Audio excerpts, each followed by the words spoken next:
En estos últimos días se está hablando de una tercera guerra mundial. ¿Qué es lo que está pasando entre Rusia y Ucrania? Lo que hemos estado viendo en las noticias es una invasión de los rusos en territorio ucraniano. Pero para realmente entender cuál es la estrategia de Putin, qué es lo que él realmente quiere y cuál es el propósito de la madre Rusia con todo lo que está pasando actualmente, tenemos que abrir el libro de la historia, irnos unas páginas atrás, unos años, inclusive algunos siglos, para entender qué es lo que está pasando el día de hoy. Hace unos meses tuve la oportunidad de visitar la madre Rusia y ahí les dejé en el canal un catálogo de videos de todo lo que logramos recorrer en dicho país. Hay uno de ellos que sería importante que ustedes lo vieran, que se llama ¿Pero por qué Rusia es el país más grande del mundo? Y en ese video hablamos de los eslavos y de su expansión para crear lo que después, mucho después, se formó como la Unión Soviética.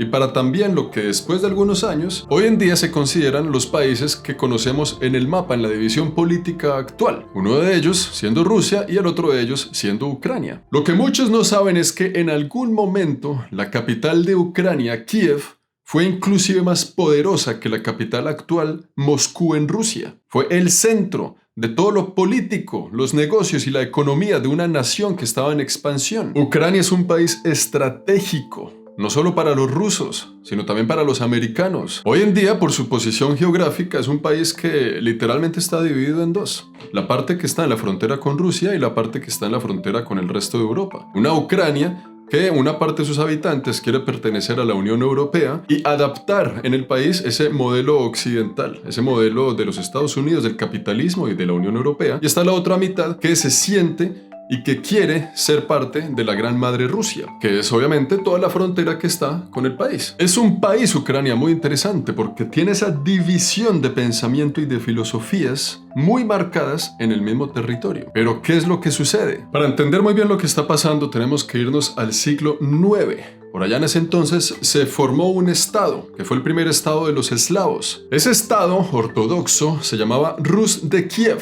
y la capital de Rus de Kiev era Kiev, la que es actualmente la capital de Ucrania. Ese territorio era muy grande. Ese territorio llegaba a lo que hoy en día también se conoce como Bielorrusia, como toda la parte de Ucrania y un poquito también del territorio que hoy se conoce como Rusia. Ahí en ese punto geográfico comenzó todo. Por eso es que la capital de Ucrania hoy en día tiene una carga histórica y una carga para la idiosincrasia eslava tan importante. Una carga que se ha heredado de generación en generación. Y es una carga que también el señor Vladimir Putin tiene no solo en sus venas, en su ADN, sino en las historias que le contaban sus abuelos y sus tatarabuelos. Y hace más de 1000 años, la Rus de Kiev fue gobernada por un señor que se llamaba Volodymyr, el gran príncipe Volodymyr. ¿Usted sabe cómo se dice Volodymyr en ruso? Volodymyr es Vladimir en ucraniano. O sea, Vladimir y Volodymyr es la misma palabra, solo que en ruso y en ucraniano. ¿Qué quiere decir? Que el actual presidente de Rusia y el actual presidente de Ucrania son tocayos. ¡Qué coincidencia! Después de este imperio que se estaba creando, muchas cosas pasaron. Este video sería de 50 horas. Bielorrusia creó sus líneas, Ucrania creó sus líneas y por cosas del destino, Ucrania quedó bajo el mandato de Rusia. Después de todo este sancocho político y que esta línea es mía, que este terreno es mío, que este país se llama así, que este país se llama así, llegó un gran monstruo después de una guerra muy conocida que se llamó la Unión Soviética. Aquí estamos haciendo pues una vaina completamente resumida. Lo que muchos no saben es que la Unión Soviética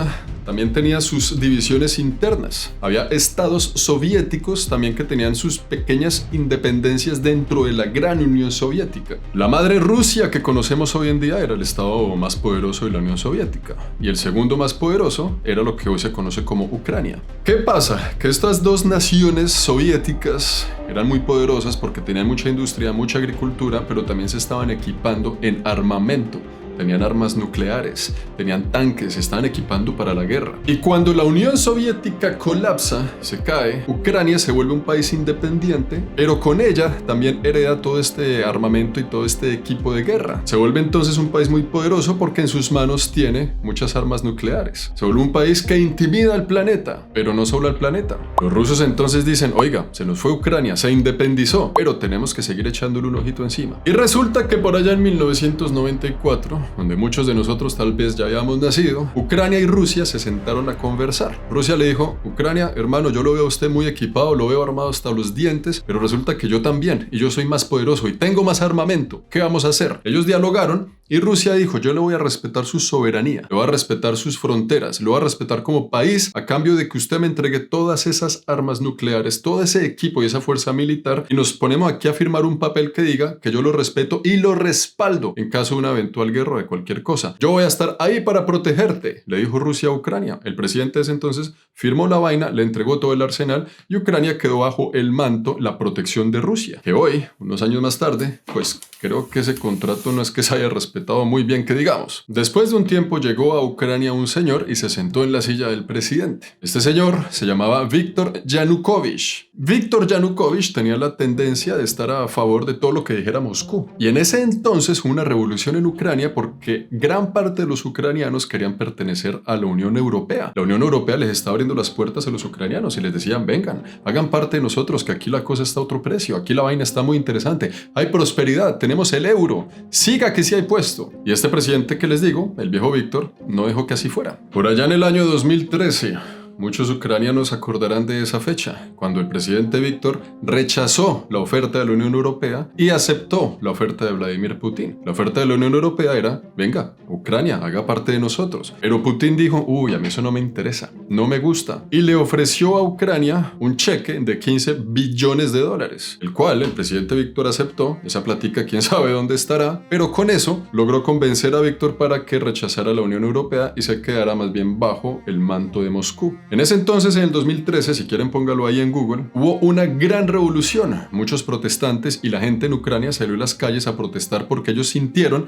que le vendieron el alma al diablo, que le vendieron el alma a Moscú, siendo que la gran mayoría, según encuestas, querían ser parte de la Unión Europea. Tocaría preguntarle al viejo Víctor dónde está esa plática. La decisión que tomó el presidente Víctor de no ser parte de la Unión Europea creó una real crisis en el país. Un año más tarde, el mandato de este presidente se fue para el piso, se cayó, porque la parte que está pegada a Europa de Ucrania no estaba contenta con la situación y la parte que está pegada a Rusia sí estaba contenta, creando un país con una gran división. El caso es que al presidente se le fue la presidencia para el carajo y lo llevaron para Rusia y se fue del país, abandonó el trono. Cuando llega el presidente de Ucrania a Moscú, obviamente Vladimir Putin se emberracó y dijo: jue madre, me sacaron preciso al que yo tenía allá sentado en la presidencia de Ucrania, al que yo podía controlar con cheques de 15 billones de dólares, ahora ¿con quién voy a negociar en el vecino país? Mejor cambiemos de objetivo, enfoquemos nuestras fuerzas militares y estratégicas, ya no en la presidencia de Ucrania, sino en una península que está bañada por las aguas del Mar Negro, una península llamada Crimea. ¿Y por qué esa península de Crimea es tan importante? Porque así como Adolfo Hitler quería recuperar una parte de la Alemania que perdieron durante la Primera Guerra Mundial, una parte que siempre había sido parte de Alemania, que después hizo parte de Polonia, y así fue que comenzó toda esta vaina de la Segunda Guerra Mundial. Asimismo, Vladimir Putin considera que Crimea siempre ha sido parte de los rusos, sino que durante los estados soviéticos de Rusia y la parte soviética de Ucrania, un presidente, Nikita Khrushchev, le dio a los ucranianos esa península y les dijo: bueno, tomen Ucrania este pedazo de la península, ahora les pertenece a ustedes. El señor Nikita tenía una visión y al regalarle esta península a los ucranianos, él creía que entre los rusos y los ucranianos iba a crearse un lazo de amistad y de hermandad, aunque detrás de eso también había otro tipo de intereses económicos y políticos. Pero esos eran tiempos soviéticos. Todo era parte de la Unión Soviética. Si la península de Crimea le pertenecía a los rusos o a los ucranianos, ¿a quién le importa? Cuando ya cayó todo y se dividieron los países, ahora, ¿qué vamos a hacer con esa península? Tenía presencia ucraniana, tenía presencia Rusia, había tensión, ¿qué vamos a hacer? La península de Crimea, Ucrania dijo: no, pues yo les voy a dar autonomía, vamos a respetar la autonomía, y los rusos dijeron lo mismo. Solo que en Crimea pues había muchas bases militares rusas y empezó a crearse una tensión, al punto en que Vladimir Putin llamó al voto y le preguntó a los habitantes de Crimea, ellos qué querían, ser parte de Ucrania o ser parte de Rusia. Muchos dicen que esa votación tal vez no fue muy legítima, que digamos, pero usted sabe, depende de quién le cuente a uno el cuento. Vladimir Putin dice que fue algo muy legítimo y que él está liberando el territorio de Crimea.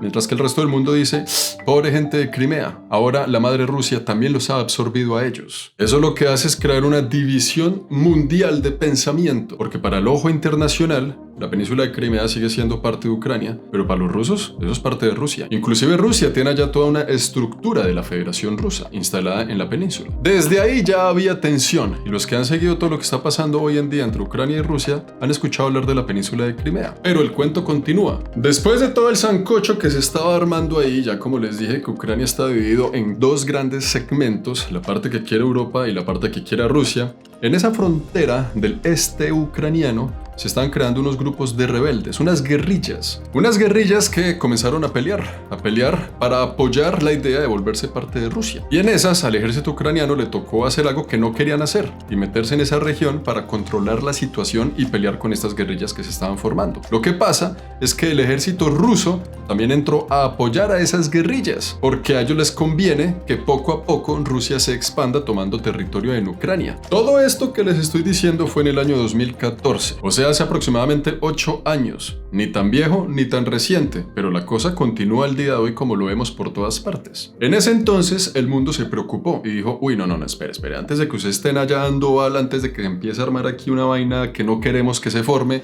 tanta tensión, tanta guerra, no queremos escuchar la palabra tercera guerra nunca más, porque ya sabemos lo que pasó en la segunda, ya sabemos qué pasó en la primera, calmémonos todos. Europa se sentó con los grandes líderes y entre eso estaba Putin y firmaron un acuerdo, el acuerdo de Minsk. Ese acuerdo que se firmó en Minsk es para que los rusos quitaran su armamento, por favor no nos demos más bala, banderita blanca de la paz, y los ucranianos se comprometían a hacer una votación para ver si la gente de esa parte de Ucrania votaba a favor o en contra de volverse parte de Rusia. Entonces dijeron, listo, firmado el acuerdo, hace 8 años, un acuerdo que jamás llegó a nada, nunca se hizo nada con ese acuerdo, por lo menos se calmó la tensión por unos años. Y volvemos una vez más al mapa de Ucrania, porque la división que yo les digo tampoco es que sea tan equitativa, por lo menos no en geografía. En geografía estamos hablando de la parte de Donbass. Donbass es el territorio donde están los rebeldes, que es la parte del este pegada a Rusia, pero todo lo demás que vemos la parte que apoya la idea de volverse parte de la Unión Europea. Pero no más esa franja es la puerta de entrada entre los rusos y los ucranianos. O sea que es una franja que así sea mucho más pequeña,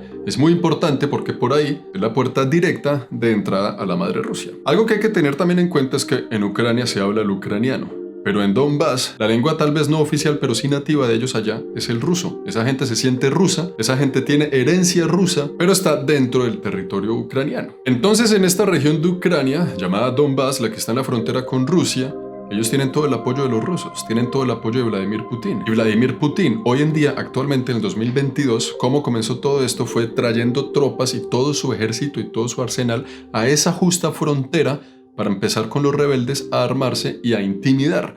Pero ¿por qué quiere Vladimir Putin intimidar con todo su ejército y todo su arsenal? Uno de los más poderosos del planeta, un país que no solo por sí mismo ya es supremamente poderoso, sino que tiene aliados también muy intimidantes y muy poderosos, y por eso es que el mundo tiene miedo, porque se arme una vaina que no podamos controlar. Por ahí hay alguien que dijo alguna vez, la tercera guerra mundial será la última guerra mundial. Pero ¿qué pasa? Vladimir Putin no fue que un día se levantó en la mañana, empezó a tomar su café y dijo, no le echaron azúcar al café, voy a entrar a Ucrania. Eso no fue así de la nada. Él quiere algo a cambio y él está haciendo todo esto porque tiene unas exigencias que pedirle al resto del planeta. ¿Cuáles son? El mensaje de Vladimir Putin es directo y muy claro y se dirige a los oídos de la OTAN. A los que no saben qué es la OTAN, venga, les digo lo que es la OTAN. La OTAN es la Organización del Tratado del Atlántico Norte. Es una organización política y militar cuyo objetivo es proteger y garantizar la seguridad de sus miembros. ¿Cuáles son sus miembros?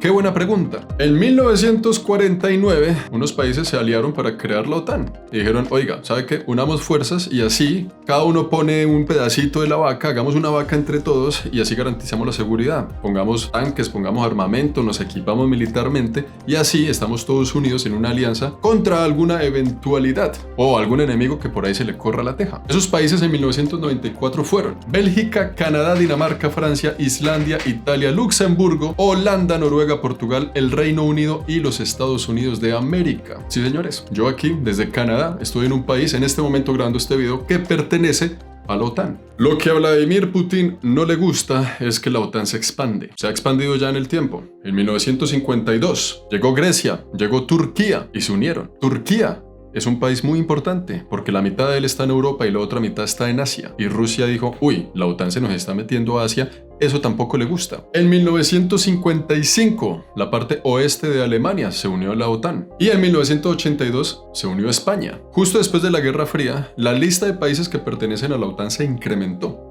bastante. La Alemania completa ya se metió en la OTAN. Después se unió la República Checa, Hungría y Polonia. Algunos países que en algún momento fueron socialistas, que en algún momento Rusia tenía bajo su control, ahora pertenecen a la OTAN. Después llegó Bulgaria, Estonia, Lituania, Rumania, Eslovenia, Albania, Croacia, Montenegro. Como ven en esta lista que les digo, hay países que inclusive en algún momento fueron parte de la Unión Soviética, que ahora pertenecen a la OTAN, que pertenecen a un ejército al cual también pertenece Estados Unidos y Canadá. Obviamente Vladimir Putin está diciendo, aquí se están armando todos contra mí, yo tengo que hacer algo al respecto. Porque una cosa es que se acabe la Unión Soviética, pero que él pueda aún todavía controlar esos países, y otra cosa es que esos países se estén juntando con lo que él considera que es el enemigo. ¿Y cuál fue la gota que derramó el vaso? Que Ucrania, sí señores, también quiere ser parte de la OTAN. Y ahí fue que Putin dijo, no.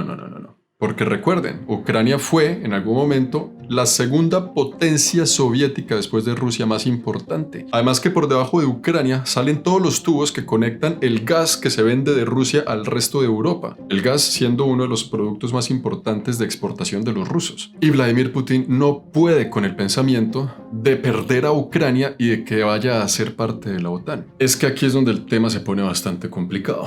Porque Ucrania es un país completamente independiente. Una cosa es un ucraniano y otra cosa es un ruso. Pero a lo largo de la historia, en muchas ocasiones, esos dos países han sido solo uno. Ucrania ha gozado de independencia solo en algunas ocasiones durante, antes y después de las guerras que ha habido en la humanidad. Y lo que quiere Putin entonces es retomar todo ese territorio, porque si entonces los ucranianos se van a vender a la OTAN, él dice, pues antes de que se vendan, vengo yo, cojo a Ucrania otra vez y controlo la situación para que eso no ocurra. De todas formas, a Rusia siempre le ha pertenecido ese territorio, es lo que piensa Putin. Pero obviamente hoy en día eso es un pensamiento completamente equivocado, porque estamos en el 2022. Es como si vinieran aquí los españoles entonces a decir, no, es que como América Latina en algún momento nos perteneció, venga y la retomamos de nuevo porque eso fue de nosotros en algún momento, entonces vamos a tomar lo que es nuestro. O es como China, que hoy en día tiene intenciones de tomar a Taiwán, una república completamente independiente. Como en algún momento fue de los chinos, entonces ellos quieren entrar allá a agarrar lo que en algún momento fue de ellos. Es como si los políticos hoy en día no pudieran con la idea de que el pasado es pasado y ese país ahora es simplemente otro país.